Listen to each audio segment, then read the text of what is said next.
सोनम वांगचुक की एक संस्था है जिसका नाम है Himalayan institute of alternatives Ladakh. Ladakh के लोगों की भलाई के लिए इस चैरिटेबल ट्रस्ट को बनाया गया था और रिपोर्ट्स के अनुसार इस ट्रस्ट के अलग अलग 7 बैंक खाते हैं, 7 बैंक अकाउंट्स हैं और इनमें से केवल 4 के बारे में सरकार को जानकारी दी गई और बाकी के अकाउंट्स के बारे में जानकारी छुपा ली गई। इस ट्रस्ट के बैंक खातों में वर्ष 2023 और 24 में 6 करोड़ रुपए जमा हुए। फिर अगले साल 2024 और 25 में 15 करोड़ से ज्यादा पैसा जमा हुआ और ये पैसा देश और विदेश दोनों से आ रहा था। ट्रस्ट के बैंक खातों में अगस्त 2020 के बाद विदेशों से 1 करोड़ 63 लाख रुपए जमा हुए, जबकि इस ट्रस्ट को विदेशों से पैसा लेने का अधिकार था ही नहीं। इसके पास लाइसेंस और अप्रूवल था ही नहीं, क्योंकि इस ट्रस्ट का FCRA के तहत रजिस्ट्रेशन नहीं किया गया था। इस ट्रस्ट पर लद्दाख में सरकारी जमीन के दुरुपयोग का भी आरोप लगा है, इसलिए 2025 में इस ट्रस्ट को दी गई जमीन को भी वापस ले लिया गया था, यानी इसी साल इसकी जमीन को वापस ले लिया गया था। सोनम वांगचुक की एक और कंपनी है जिसका नाम है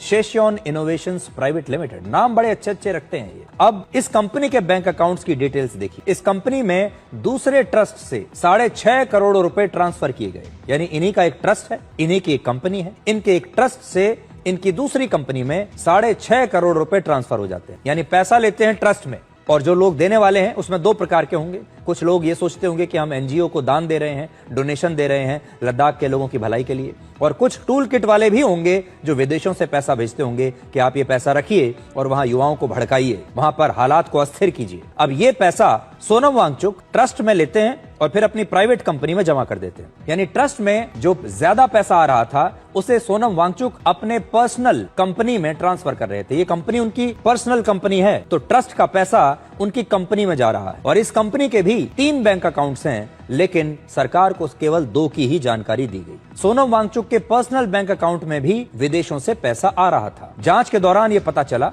कि वांगचुक के 9 पर्सनल बैंक अकाउंट्स हैं और उन्होंने केवल 1 अकाउंट की जानकारी दी है। बाकी के 8 बैंक अकाउंट्स के बारे में उन्होंने कोई जानकारी दी ही नहीं। वर्ष 2013 से लेकर मार्च 2024 के बीच सोनम वांगचुक के पर्सनल बैंक अकाउंट्स में विदेशों से 1 करोड़ 68 लाख रुपए जमा हुए, जबकि सोनम वांगचुक के पर्सनल बैंक अकाउंट से वर्ष 2021 से लेकर मार्च 2024 के बीच 3 करोड़ 23 लाख रुपए विदेशों में वापस भेजे गए। पैसे के लेन देन में गड़बड़ी को लेकर CBI पहले से ही इनकी जांच कर रही है। अब सोनम वांगचुक अलग अलग तरीकों से देश और विदेश दोनों जगहों से पैसा ले रहे हैं। ऐसा लगता है कि लद्दाख की भलाई उनका लक्ष्य नहीं था, इसलिए जब 24 सितंबर को हिंसा होने लगी तो सोनम वांगचुक ने हिंसा रोकने की कोई खास कोशिश नहीं की। हिंसा को उन्होंने एक प्रकार से होने दिया। ये भी हो सकता है कि वो चाहते थे कि ऐसी हिंसा हो जाए और हिंसा को रोकने की बजाय, हिंसा को रोकने की कोशिश करने के बजाय वो एक एम्बुलेंस में बैठे और वहां से सीधे